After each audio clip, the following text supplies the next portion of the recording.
Hello, everyone. Welcome back again to the Class 3 of Company Founding 101.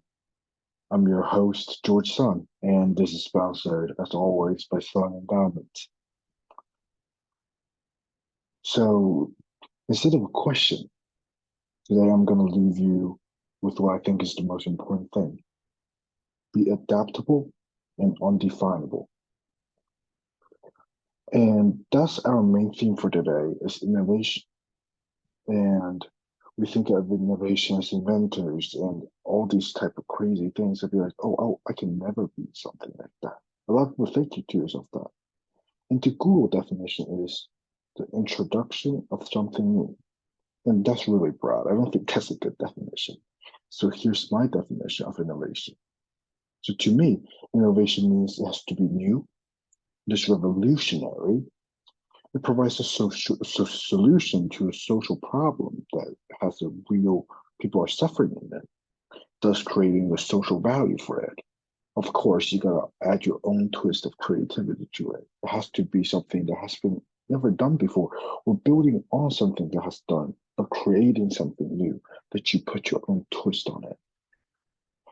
And you might ask, what are some of the benefits of innovation?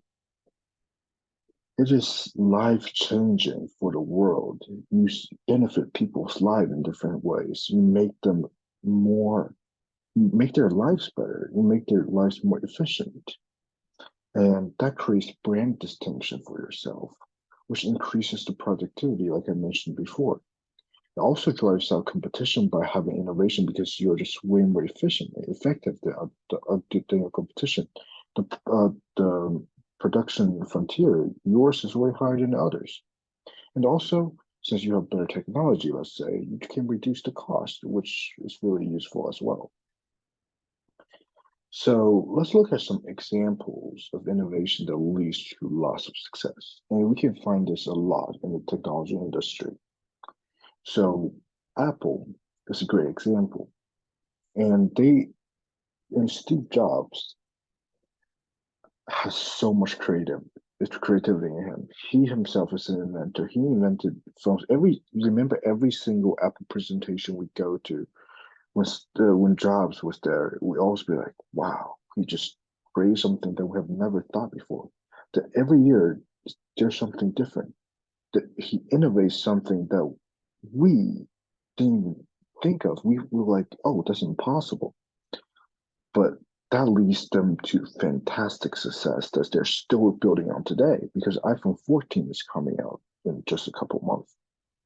And for Google, they innovated how people search for information. Before, we go to the archives and look at all the documents on paper, and it's hard to distinguish what are useful informations.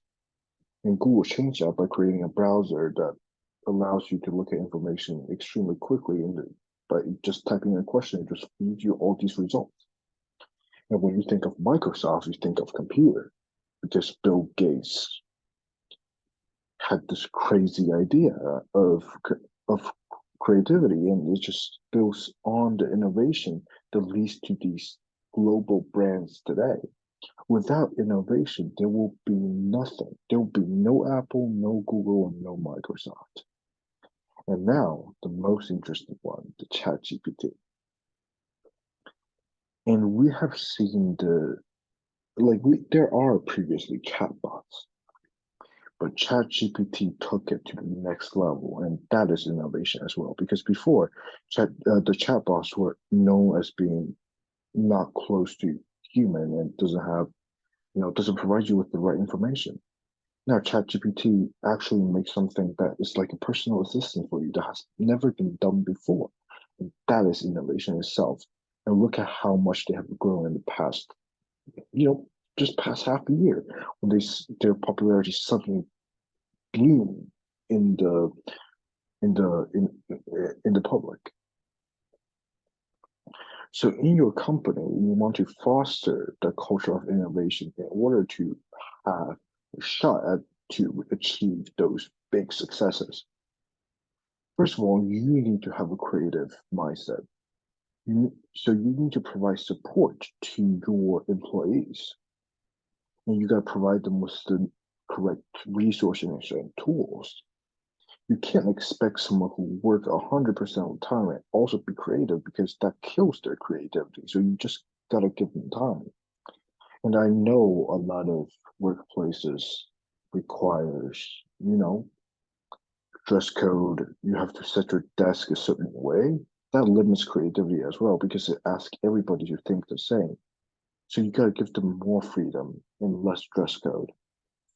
Also, you gotta reward innovation because when someone invents something, a lot of people will be really doubting because that's what innovators do. They'll always go against the tide and make themselves controversial at times. You gotta reward that difference. And you can't be scared of innovation. You gotta reward that. And also you gotta create the risk-taking environment. A lot of times your subordinates might be scared of you. And that's not so good because when they found something, when they think of something different, they might think to themselves, oh, I don't want to express this idea because, oh, my boss will just get mad at me. And you have to create that making mistakes is okay. And risk taking will be encouraged in my company. So the strategies for continuous improvement are as follows.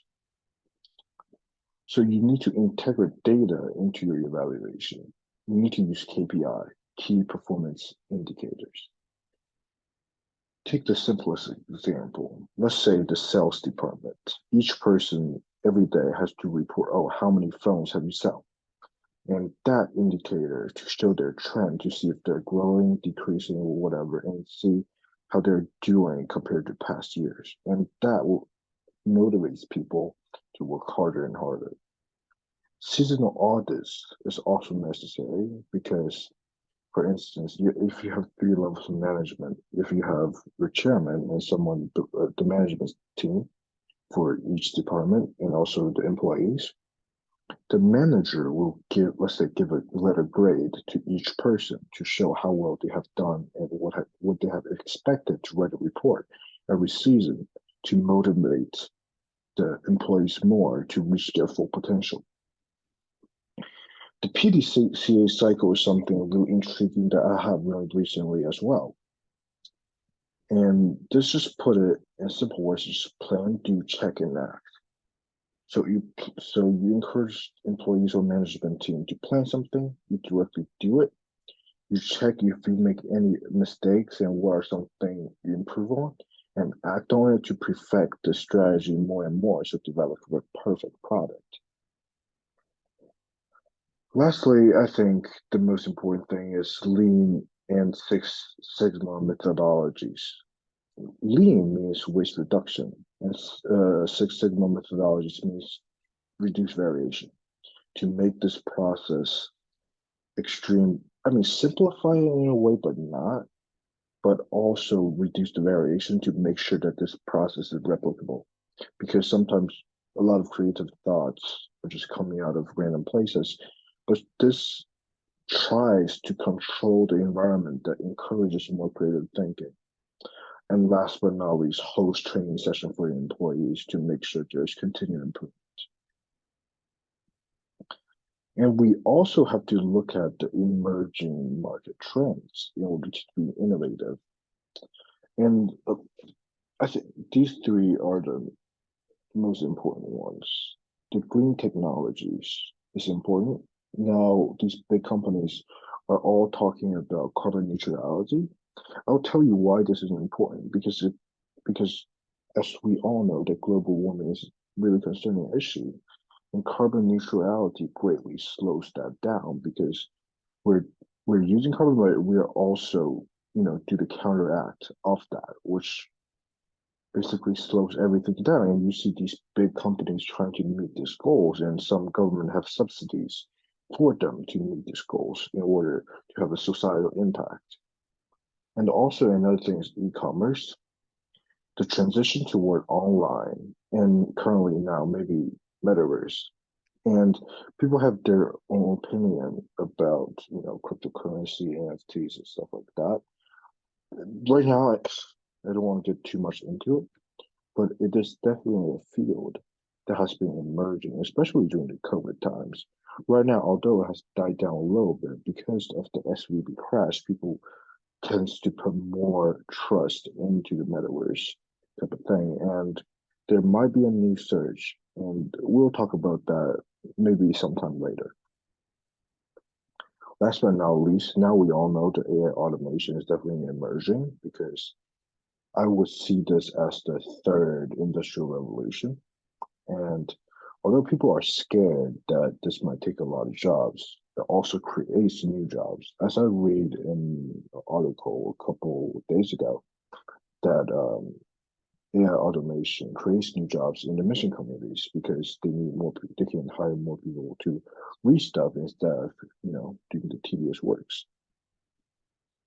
So I'm working on a new class, and it's also completely free. It will be published on the website as well, because I think business terms are important and basic economics terms are important. For example, introducing different type of markets and stuff like that. What is MPO and stuff like that? A lot of people don't really have too much knowledge on what the short acronym stands for, and I just want to.